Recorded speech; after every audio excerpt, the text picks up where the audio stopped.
कौसल्या सुप्रजा रामपूर्वा सन्ध्या प्रवर्तते। उत्तिष्ठ नरशार्दूल कर्तव्यं दैवमाह्निकम्। कौसल्या सुप्रजा रामपूर्वा सन्ध्या प्रवर्तते। उत्तिष्ठ नरशार्दूल कर्तव्यं दैवमाह्निकम्। उत्तिष्ठोत्तिष्ठ गोविन्द उत्तिष्ठ गरुडध्वजा। उत्तिष्ठ कमलाकान्त त्रैलोक्यमङ्गलं कुरु। उत्तिष्ठोत्तिष्ठ गोविन्द उत्तिष्ठ गरुडध्वजा। उत्तिष्ठ कमलाकान्त त्रैलोक्यमङ्गलं कुरु। मातः समस्तजगतां मधुकैटभारेः वक्षो विहारिणि मनोहर दिव्यमूर्ते। श्रीस्वामिनिश्रितजनप्रियदानशीले श्रीवेङ्कटेशदयिते तव सुप्रभातम्। तव सुप्रभातमरविन्दलोचने भवतु प्रसन्नमुखचन्द्रमण्डले। विधिशङ्करेन्द्रवनिताभिरर्चिते वृषशैलनाथदयिते दयानिधे। अत्र्यादिसप्तऋषयः समुपास्य सन्ध्याम् आकाशसिन्धुकमलानि मनोहराणि आदाय पादयुगमर्चयितुं प्रपन्नाः। शेषाद्रिशेखर विभो तव सुप्रभातम्। पञ्चाननाब्जभवषण्मुखवासवाद्याः त्रैविक्रमादिचरितं विबुधास्तुवन्ति। भाषापतिः पठति वासरशुद्धिमारात्। शेषाद्रिशेखर विभो तव सुप्रभातम्। ईषत्प्रफुल्लसरसीरुहनारिकेलपूगद्रुमादि सुमनोहरपालिकानाम् आवाति मन्दमनिलः सह दिव्यगन्धैः। शेषाद्रिशेखर विभो तव सुप्रभातम्। उन्मील्य नेत्रयुगमुत्तमपञ्जरस्थाः पात्रावशिष्टकदलीफलपायसानि भुक्त्वा सलिलमथ केलिशुकाः पठन्ति। शेषाद्रिशेखर विभो तव सुप्रभातम्। तन्त्रीप्रकर्षमधुरस्वनया विपञ्च्य गायत्यनन्तचरितं तव नारदोऽपि भाषासमग्रमसकृत्करचाररम्यं। शेषाद्रिशेखर विभो तव सुप्रभातम्। भृङ्गावलीचमकरन्दरसानुविद्धझङ्कारगीतनिनदैः सह सेवनाय निर्यात्युपान्तसरसीकमलोदरेभ्यः। शेषाद्रिशेखर विभो तव सुप्रभातम्। योषागणेन वरदध्निविमध्यमाने घोषालयेषु दधिमन्थनतीव्रघोषाः रोषात् कलिं विदधते ककुभश्च कुम्भाः। शेषाद्रिशेखर विभो तव सुप्रभातम्।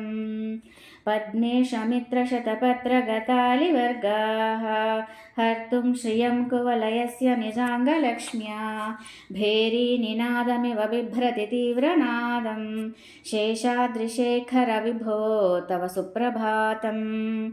श्रीमन्नभीष्टवरदाखिललोकबन्धो श्रीश्रीनिवास जगदेकदयैकसिन्धो श्रीदेवतागृहभुजान्तरदिव्यमूर्ते श्रीवेङ्कटाचलपते तव सुप्रभातम्।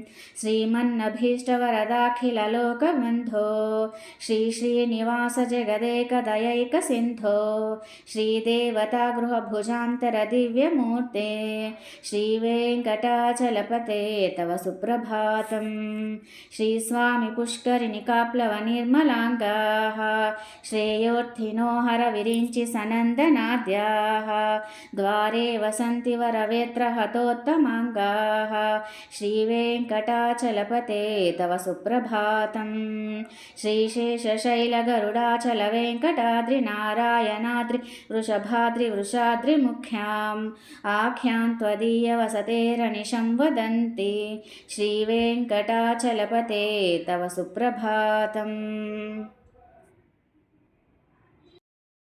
सेवापरा शिवसुरेशकृशानुधर्मरक्षोऽम्बुनाथ पवमानधनादिनाथाः बद्धाञ्जलिप्रविलसन्निजशीर्षदेशाः श्रीवेङ्कटाचलपते तव सुप्रभातं धाटीषु ते विहगराज मृगाधिराज नागाधिराज गजराज हयाधिराजः स्वस्वाधिकारमहिमादिकमर्थयन्ते श्रीवेङ्कटाचलपते तव सुप्रभातं सूर्येन्दुभौमबुधवाक्पतिकाव्यसौरिस्वर्भानुकेतु दिविषत्परिषत्प्रधानाः त्वद्दासदासचरमावधिदासदासाः श्रीवेङ्कटाचलपते तव सुप्रभातं त्वत्पादधूलिभरितस्फुरितोत्तमाङ्गाः स्वर्गापवर्गनिरपेक्षनिजान्तरङ्गाः कल्पागमाकलनयाकुलतां लभन्ते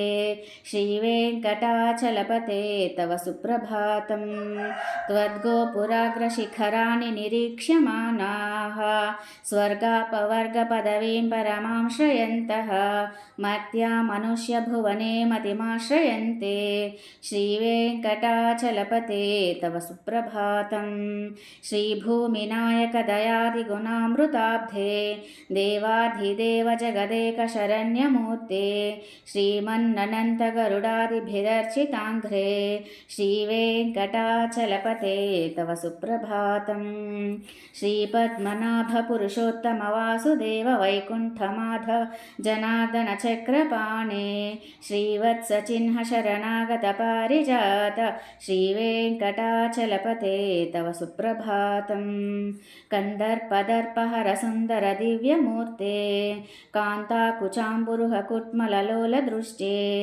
कल्याणनिर्मलगुणाकरदिव्यकीर्ते श्रीवेङ्कटाचलपते तव सुप्रभातं मीनाकृते कमठकोलनृसिंहवर्णिन् स्वामिन् परश्वत तपोधन रामचन्द्र शेषांश रामयदुनन्दनकल्किरूप श्रीवेङ्कटाचलपते तव सुप्रभातं येलालवङ्गघनसारसुगन्धितीर्थं दिव्यं वियत्सरिति हेमघटेषु पूर्णं धृत्वाद्यवैदिकशिखामणयः प्रहृष्टाः तिष्ठन्ति वेङ्कटपते तव सुप्रभातं भास्वानुदेति विकचानि सरोरुहानि सम्पूरयन्ति निनदैः ककुभो विहङ्गाः श्रीवैष्णवाः सततमर्थितमङ्गलास्ते धामाश्रयन्ति तव वेङ्कटसुप्रभातं ब्रह्मादयः सुरवराः समहर्षयस्ते सन्तः सनन्दनमुखास्त्वथयोगिवर्याः धामान्तिके तव हि मङ्गलवस्तुहस्ताः श्रीवेङ्कटाचलपते तव सुप्रभातं लक्ष्मीनिवासनिरवध्यगुणैकसिन्धो संसारसागरसमुत्तरणैकसेतो वेदान्तवेद्यनिजवैभवभक्तभोग्य श्रीवेङ्कटाचलपते तव सुप्रभातं लक्ष्मीनिवासनिरवध्यगुणैकसिन्धो संसारसागरसमुत्तरणैकसेतो वेदान्तवेद्यनिजवैभवभक्तभोग्य श्रीवेङ्कटाचलपते तव सुप्रभातं इत्थं वृषाचलपतेरिह सुप्रभातं ये मानवाः प्रतिदिनं पठितुं प्रवृत्ताः तेषां प्रभातसमये स्मृतिरङ्गभाजां प्रज्ञां परार्थसुलभां परमां प्रसूते इत्थं वृषाचलपतेरिह सुप्रभातं ये मानवाः प्रतिदिनं पठितुं प्रवृत्ताः तेषां प्रभातसमये स्मृतिरङ्गभाजां प्रज्ञां परार्थसुलभां परमां प्रसूते कमलाकुचूचुककुङ्कुमतो नियतारुणितातुलनीलतनो कमलायतलोचनलोकपते विजयी भव वेङ्कटशैलपते कमलाकुचूचुककुङ्कुमतो नियतारुणितातुलनीलतनो कमलायतलोचनलोकपते विजयी भव वेङ्कटशैलपते सचतुर्मुख षण्मुख पञ्चमुख प्रमुखाखिल दैवतमौलिमने शरणागत भारतवत्सलसारनिधे परिपालय मां वृषशैलपते अतिवेलतया तव दुर्विषहैरनुवेलकृतैरपराधशतैः भरितं त्वरितं वृषशैलपते परया कृपया परिपाहि हरे अधिवेङ्कटशैलमुदारमतेर्जनताभिमताधिकदा नरतात् परदेवतया गदितान्निगमैः कमलादयितान्न परङ्कलये कलवेणुरवावशगोपवधूशतकोटिवृतात् स्मर कोटिसमात् प्रतिवल्लविकाभिमतात् सुखदात् वसुदेवसुतान्न परङ्कलये अभिरामगुणाकरदाशरथे जगदेकधनुद्धरधीरमते रघुनायक राम रमेश विभो वरदो भवदेव दयाजलधे अवनीतनया कमनीयकरं रजनीकरचारुमुखाम्बुरुहं रजनीचरराजतमोमिहिरं महनीयमहं रघुराममये सुमुखं सुहृदं सुलभं सुखदं स्वनुजं च सुकायममोघशरम् अपहाय रघुद्वहमन्यमहं न कथञ्चन जातु भजे विना वेङ्कटेशं ननाथो ननाथः सदा वेङ्कटेशं स्मरामि हरे वेङ्कटेश प्रसीद प्रसीद प्रियं वेङ्कटेश प्रयच्छ विना वेङ्कटेशं ननाथो ननाथः सदा वेङ्कटेशं स्मरामि हरे वेङ्कटेश प्रसीद प्रियं वेङ्कटेश प्रयच्छ अहं दूरतस्ते पदाम्भोजयुग्मप्रणामेच्छयागत्य सेवां करोमि सकृत्सेवया नित्यसेवाफलं त्वं प्रयच्छ प्रभो वेङ्कटेश अज्ञानिना मया दोषान् अशेषान् विहितान् हरे क्षमस्वत्वं शेषशैलशिखामणे अज्ञानिना मया दोषान् अशेषान् विहितान् हरे क्षमस्वत्वं शेषशैलशिखामणे ईशानां जगतोऽस्य वेङ्कटपतेर्विष्णोः परां प्रेयसीं तद्वक्षस्थलनित्यवासरसिकां तत्क्षान्तिसंवर्धिनीं पद्मालङ्कृतपाणिपल्लवयुगां पद्मासनस्थां श्रियं वात्सल्यादिगुणोज्ज्वलां भगवतीं वन्दे जगन्मातरम् ईशानां जगतोऽस्य वेङ्कटपतेर्विष्णोः परां प्रेयसीं तद्वक्षस्थलनित्यवासरसिकां तत्क्षान्तिसंवर्धिनीं पद्मालङ्कृतपाणिपल्लवयुगां पद्मासनस्थां श्रियं वात्सल्यादिगुणोज्ज्वलां भगवतीं वन्दे जगन्मातरम् श्रीमन्कृपाजलनिधे कृतसर्वलोकसर्वज्ञशक्त नतवत्सल सर्वशेषिन् स्वामिन् सुशीलसुलभाश्रितपारिजात श्रीवेङ्कटेशचरणौ शरणं प्रपद्ये श्रीमन्कृपाजलनिधे कृतसर्वलोकसर्वज्ञशक्त नतवत्सल सर्वशेषिन् स्वामिन् सुशीलसुलभाश्रितपारिजात श्रीवेङ्कटेशचरणौ शरणं प्रपद्ये आनूपुरार्पितसुजातसुगन्धिपुष्पसौरभ्यसौरभकरौ समसन्निवेशौ सौम्यौ सदानुभवनेऽपि नवानुभाव्यौ श्रीवेङ्कटेशचरणौ शरणं प्रपद्ये सद्यो विकासि समुदित्वरसान्द्ररागसौरभ्यनिर्भर सरोरुहसाम्यवार्तां सम्यक्षु साहसपदेषु विलेखयन्तौ श्रीवेङ्कटेशचरणौ शरणं प्रपद्ये रेखामयध्वजसुधाकलशातपत्रवज्राङ्कुशाम्बुरुह कल्पकशङ्खचक्रैः भव्यैरलङ्कृततलौ परतत्त्वचिह्नैः श्रीवेङ्कटेशचरणौ शरणं प्रपद्ये ताम्रोदरद्युतिपराजितपद्मरागौ बाह्यैर्महोभिरभिभूतमहेन्द्रनीलौ उद्यन्नखांशुभिरुदस्तशशाङ्कभासौ श्रीवेङ्कटेशचरणौ शरणं प्रपद्ये सप्रेमभीतिकमलाकरपल्लवाभ्यां संवाहनेऽपि सपदिक्लममादधानौ कान्ताववाङ्मनसगोचरसौ कुमार्यौ श्रीवेङ्कटेशचरणौ शरणं प्रपद्ये लक्ष्मीमहीतदनुरूपनिजानुभावनीलादिदिव्यमहिषीकरपल्लवानाम्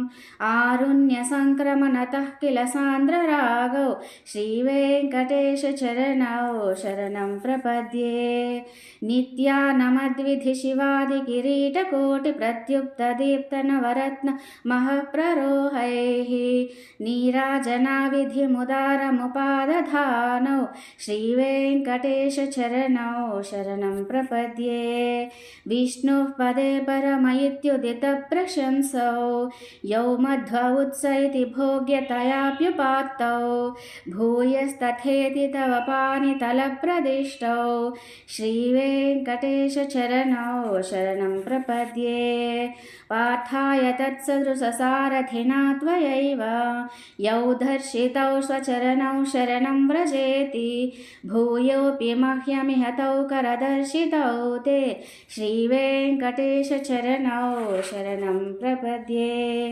मन्मूर्ध्निकाल्यफने विकटाटवीषु श्रीवेङ्कटाद्रिशिखरे शिरसि श्रुतीनां चित्तेऽप्यनन्यमनसां सममाहितौ ते श्रीवेङ्कटेशचरणौ शरणं प्रपद्ये अम्लानहृष्यदवनीतलकीर्णपुष्पौ श्रीवेङ्कटाद्रिशिखराभरणायमानौ आनन्दिताखिलमनोनयनौ तवैतौ श्रीवेङ्कटेशचरणौ शरणं प्रपद्ये प्रायः प्रपन्नजनता प्रथमावगाह्यौ मातुस्तनाविव शिशोरमृतायमानौ प्राप्तौ परस्परतुलामतुलान्तरौ ते श्रीवेङ्कटेशचरणौ शरणं प्रपद्ये सत्वोत्तरैः सततसेव्यपदाम्बुजेन संसारतारकदयाद्रदुगञ्चलेन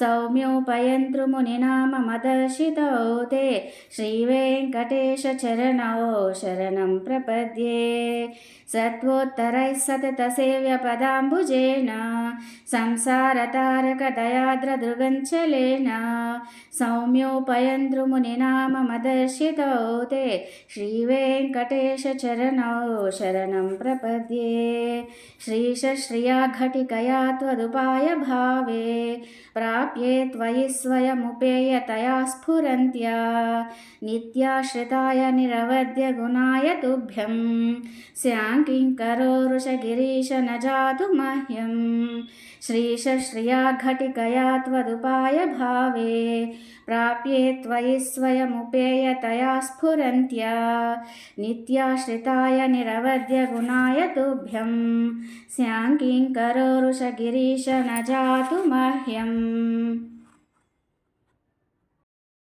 कान्ताय कल्याणनिधये निधयेऽर्थिनां श्रीवेङ्कटनिवासाय श्रीनिवासाय मङ्गलं श्रियः कान्ताय कल्याणनिधये निधयेऽर्थिनां श्रीवेङ्कटनिवासाय श्रीनिवासाय मङ्गलं लक्ष्मी सविभ्रमालोकशुभ्रुविभ्रमचक्षुषे चक्षुषे सर्वलोकानां वेङ्कटेशाय मङ्गलं लक्ष्मी सविभ्रमालोकशुभ्रुविभ्रमचक्षुषे चक्षुषे सर्वलोकानां वेङ्कटेशाय मङ्गलं श्रीवेङ्कटाद्रिशृङ्गाग्रमङ्गलाभरणाघ्रये मङ्गलानां निवासाय श्रीनिवासाय मङ्गलं सर्वावयवसौन्दर्यसम्पदा सर्वचेतसां सदा सम्मोहनायास्तु वेङ्कटेशाय मङ्गलं नित्याय निरवध्याय सत्यानन्दचिदात्मने